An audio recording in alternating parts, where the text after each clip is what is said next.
Yeah, the thing I find most tricky is when people don't recognize you particularly, but half recognize you. You know, it's that strange thing where they go...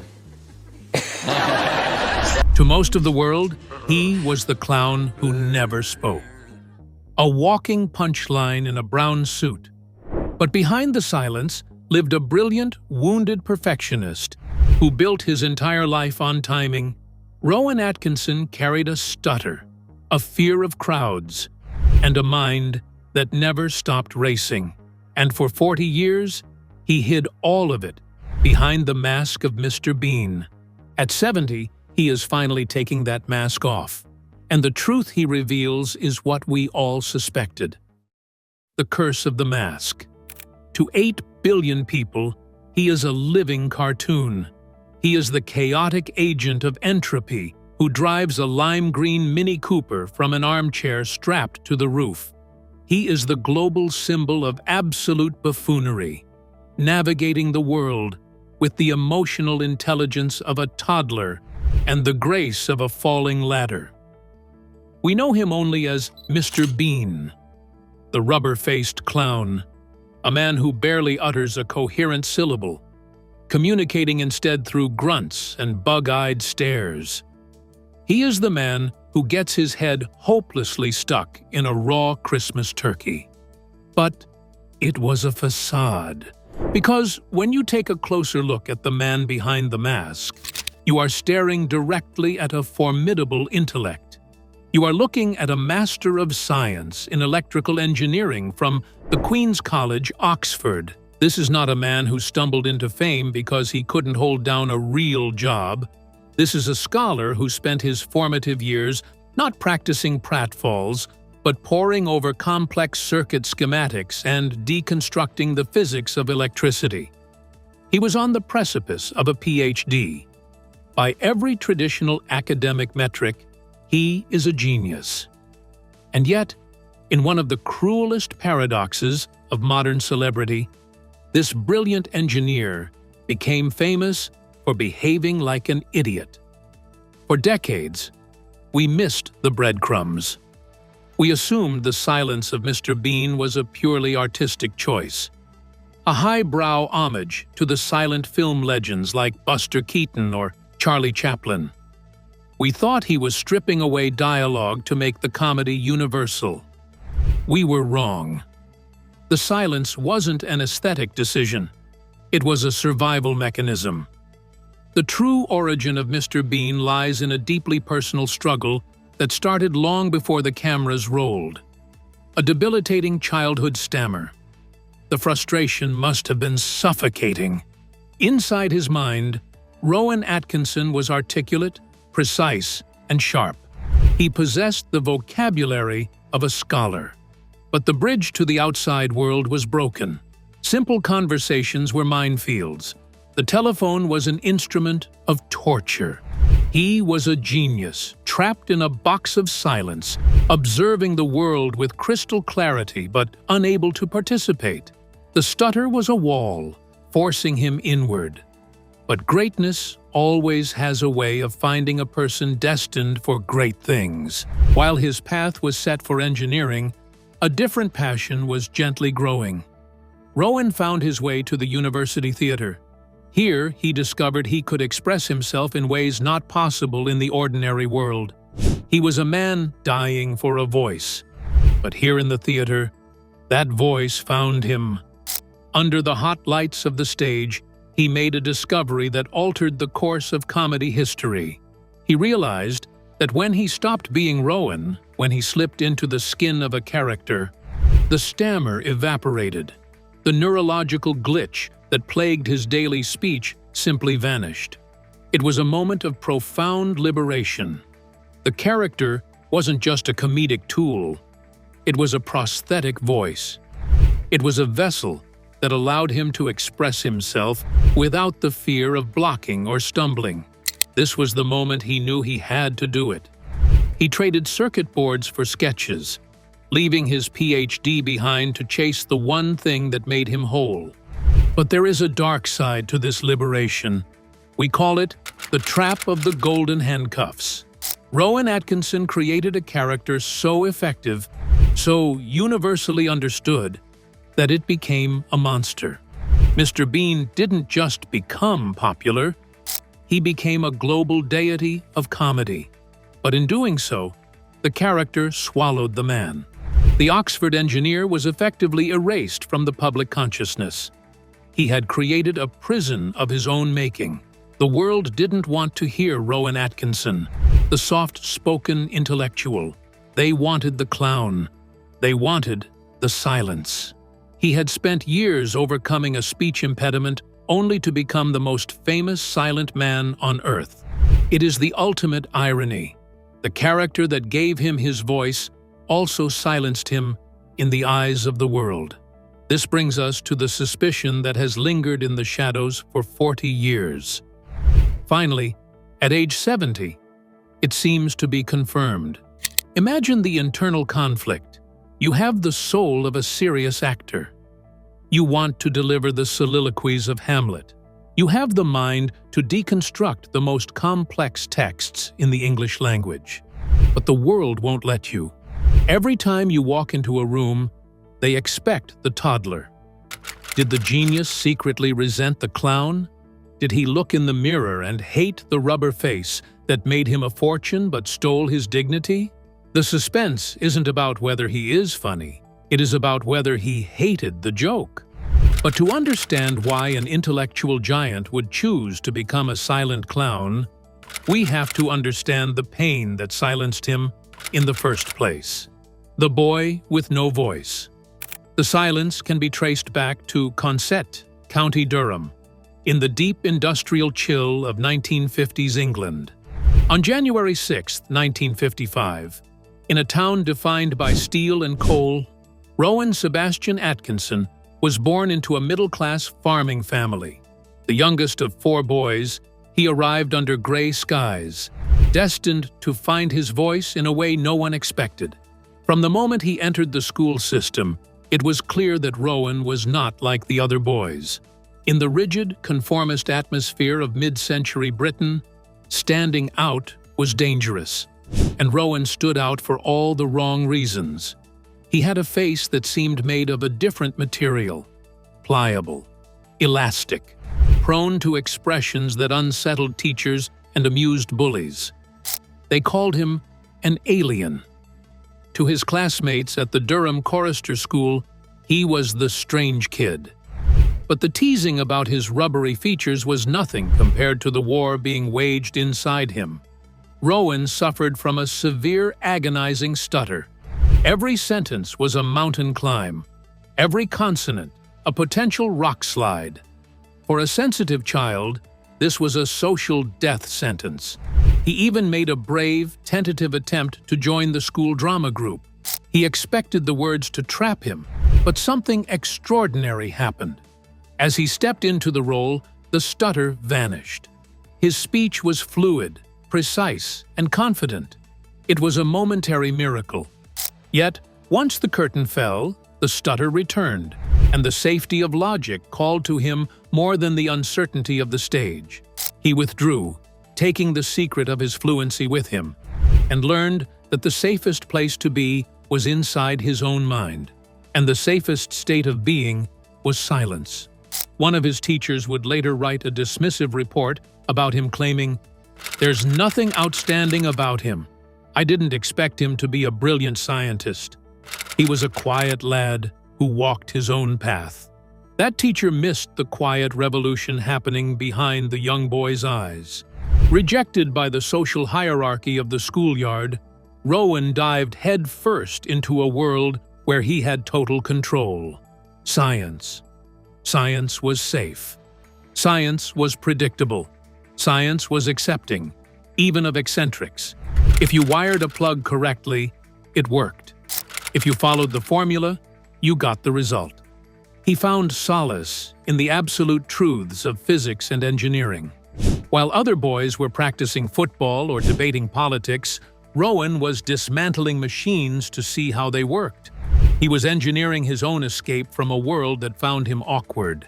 He chased this safety all the way to Newcastle University in 1975, where he earned a Bachelor of Science in Electrical and Electronic Engineering. But he didn't stop there. He pushed further into the elite stratospheres of academia. He was accepted into the Queen's College, Oxford, the same hallowed grounds his father walked in 1935. This was serious business. This was the path to a respectable life as an academic or an engineer. He began work on a Master of Science degree, culminating in a thesis with the incredibly dense title, The Application of Self-Tuning Control. He sat there, in the dusty libraries of Oxford, a young man in a tweed jacket surrounded by equations, researching control systems. He was on the verge of a PhD. By day, he was the picture of the serious intellectual, the Oxford genius destined for a life of laboratories and lecture halls. But the alien was still there, lurking beneath the surface. The urge to perform, which had flickered briefly in childhood only to be extinguished by his fear, began to spark again. It was a terrifying impulse. How could a man who could not say his own name without struggling dream of the stage? It seemed like a cruel joke. Yet, the pull was magnetic. He joined the Oxford University Dramatic Society and the Experimental Theatre Club, tentatively stepping out of the lab and into the spotlight.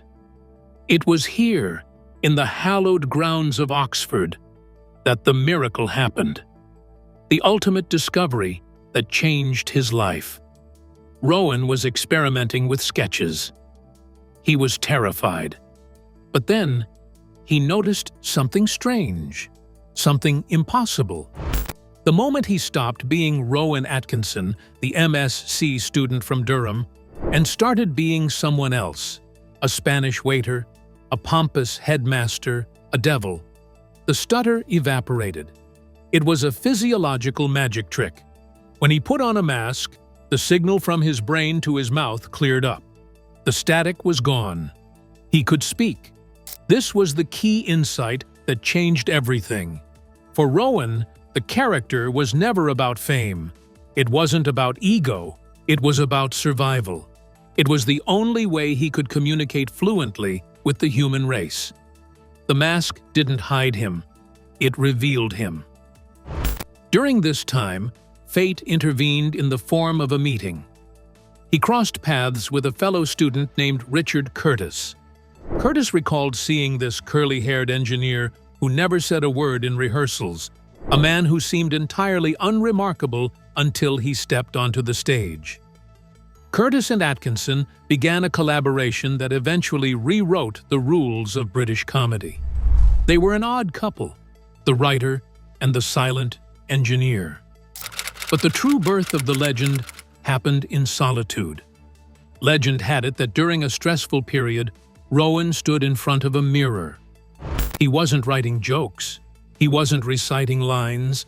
He was simply looking at himself. He began to pull faces. He contorted his jaw, bulged his eyes, wiggled his ears. He explored the limits of his own elasticity. In that mirror, staring back at him, was not the serious academic. It was not the stuttering boy from Durham. It was a bizarre, silent man-child, a creature of pure impulse. It was the embryonic form of what would become Mr. Bean. He realized that he didn't need words to be funny. His face was an instrument more precise than any electronic circuit he had ever studied.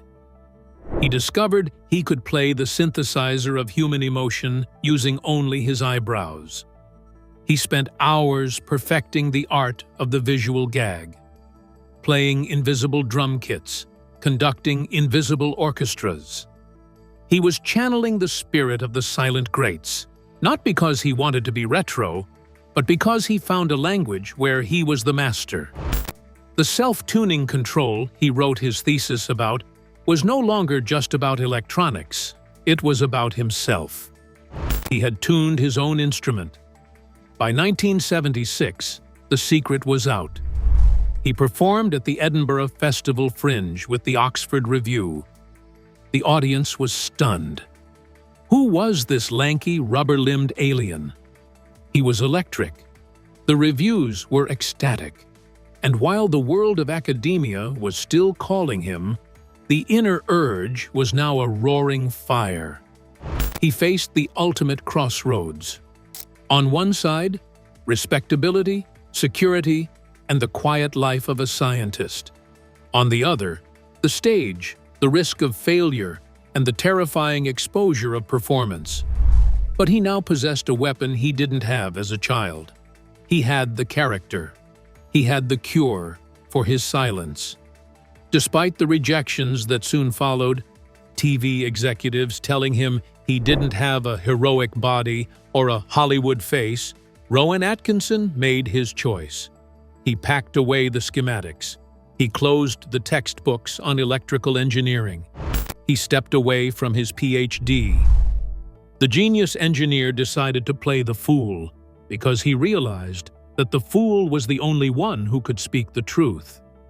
The alien had finally found his home. He had finally found a way to communicate.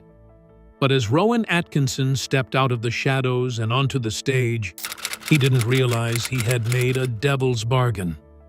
The silence that saved him was about to conquer the world and ensure he could never truly speak again. The engineer who hacked Hollywood.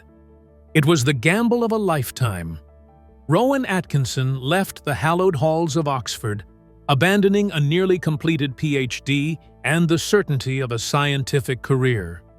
He traded the self-tuning control of his thesis for the chaotic, unscripted uncertainty of the stage. To his family and peers, it must have looked like madness. The stammering boy from Consett was throwing away a master's degree to make funny faces at strangers. But the engineer had a plan. He wasn't just joining the comedy circuit. He was about to rewire it. The explosion happened in 1979. In a single year, Atkinson went from an unknown student to a national sensation. He didn't just knock on the door of the industry, he kicked it down. It started with a series of satirical interviews for BBC Radio 3 called The Atkinson People, co-written with Richard Curtis. But radio couldn't contain him. His genius was strictly visual, and in the secret policeman's ball, he was no longer hidden. There, alongside comedy titans like John Cleese, the alien performed a sketch called Beekeeping and another where he played an invisible piano. He didn't speak a word. He didn't have to. The audience was paralyzed with laughter. The engineer had found the frequency. By October 1979, he was the face of Not the 9 O'Clock News. Produced by his friend John Lloyd, the show was a juggernaut of satire. Atkinson wasn't just a performer, he was a main sketch writer. He was dissecting society with the same analytical precision he once applied to circuit boards. But the true reinvention was just beginning. In 1983, he unleashed The Black Adder. Co-written with Curtis, the first series was set in the medieval period, with Atkinson playing a naive, unintelligent prince. It was expensive, it was ambitious, and it was shaky. The formula wasn't quite right. So, the engineer went back to the drawing board. For the second series in 1986, he brought in Ben Elton. They recalibrated the machine. The character of Edmund Blackadder was reinvented from a fool into a devious, acerbic, Machiavellian anti-hero. It was a masterstroke. From the Elizabethan era to the trenches of World War I in Blackadder Goes Forth, Atkinson displayed a razor-sharp verbal wit that stood in direct contrast to his silent physical comedy. He delivered insults with the precision of a sniper. Edmund Blackadder became one of the greatest TV characters in history, ranked third only behind Homer Simpson and Basil Fawlty. The man who once couldn't speak without stuttering was now the undisputed king of comedy. But his path to greatness was only beginning, culminating in the global success of Mr. Bean. If Blackadder was a success, Mr. Bean was a global shaker. Drawing inspiration from Jacques Tati's Monsieur Hulot, Atkinson crafted a character he defined as a child in a man's body, a figure of pure, distilled selfishness who barely acknowledged the world he disrupted. This silence became his greatest asset. With no language barrier to hinder him, Bean crossed borders effortlessly. The show was exported to 245 territories, ensuring that, from the living rooms of London to the tea shops of Beijing, the image of a man driving a Mini Cooper from a roof-strapped armchair was universally understood and needed no translation. With his newfound global fame, it was no surprise that the money started flowing simultaneously. Rowan Atkinson took Mr. Bean to the big screen in 1997 with Bean, the ultimate disaster movie, and again in 2007 with Mr. Bean's Holiday. He morphed into the bumbling spy Johnny English, capitalizing on a character he originally tested in Barclaycard commercials. He was unstoppable. He was a commercial juggernaut who could turn a facial tic into $1 million franchise. The pinnacle of his cultural dominance came in 2012. At the opening ceremony of the London Olympics, 1 billion people watched as the London Symphony Orchestra played Chariots of Fire. And there, sitting at the synthesizer, bored, checking his watch, was Mr. Bean. He ruined the most serious musical moment of the games with a single repeated note. It was the ultimate victory of the class clown. But beneath the triumph, the golden handcuffs were tightening. In November 2012, the first cracks appeared. Atkinson dropped a bombshell in an interview with the Daily Telegraph. He confessed that he intended to retire Mr. Bean. "Someone in their 50s being childlike becomes a little sad," he said. "You've got to be careful." He admitted the role had typecast him. The man who wanted to be taken seriously felt the weight of the rubber mask. Yet, the world wouldn't let him go. He tried to walk away, but the demand was insatiable. He returned for Snickers commercials, for Chinese films, for comic relief sketches. In 2018, he received the Diamond Play button from YouTube for surpassing 10 million subscribers, a channel with over 6.5 billion views.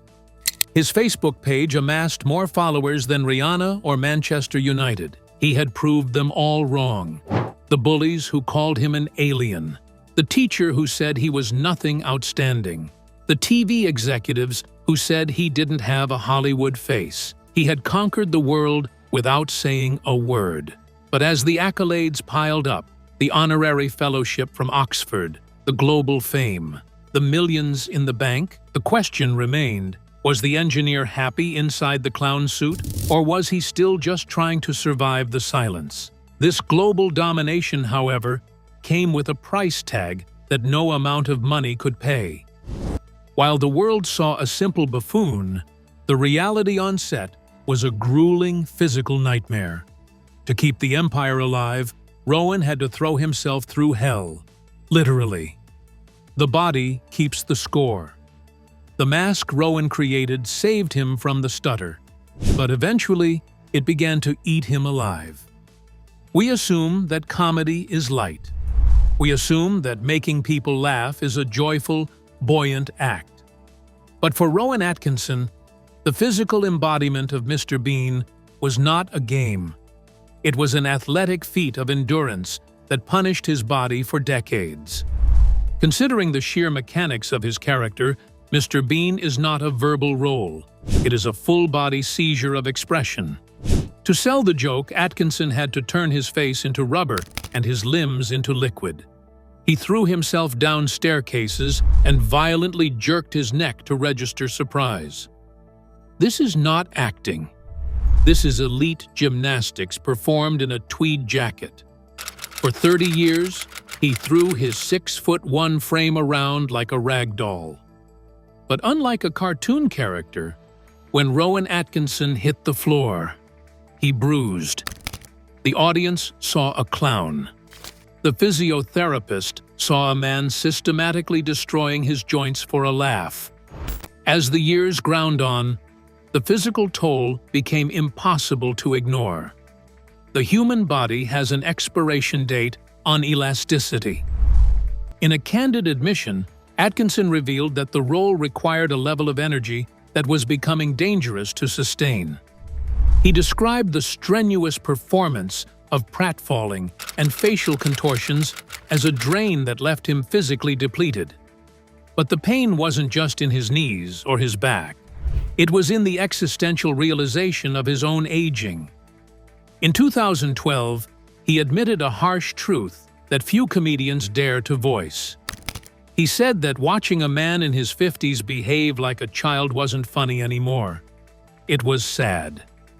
He used the word specifically, sad. He realized that the chaotic energy of Mr. Bean, which was charming on a 30-year-old, looked desperate on a senior citizen. He was trapped in a race against time, trying to maintain the illusion of eternal youth, while his body screamed for rest. Despite the physical toll on Rowan's body, the real demon was the psychological costs on his mind. In the mid-2000s, the cracks became visible. Following a brutal, critical reception of his work, Atkinson quietly checked himself into the Cottonwood to Tucson clinic in Arizona for a 5-week stay. When the news broke, the tabloids went into a frenzy. Was it drugs? Was it alcohol? The world wanted a scandal. But the truth was far more insidious than substance abuse. It was something seemingly less sinister, but equally darker. Perfectionism. He wasn't battling addiction, he was battling himself. Atkinson suffers from what he calls the loneliness of the long-distance runner. He doesn't just show up and perform. He writes alone. He rehearses alone. He stands in front of mirrors for hours, obsessing over the angle of an eyebrow or the twitch of a nose. Every micro-expression is calculated, engineered, and scrutinized. The burden of being funny wasn't a joy.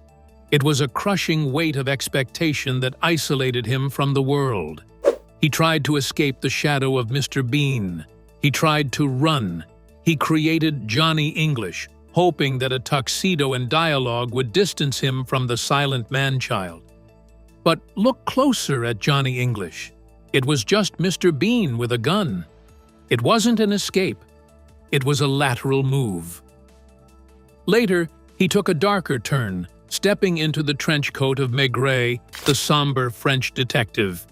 It was a serious, stoic role, the polar opposite of Mr. Bean.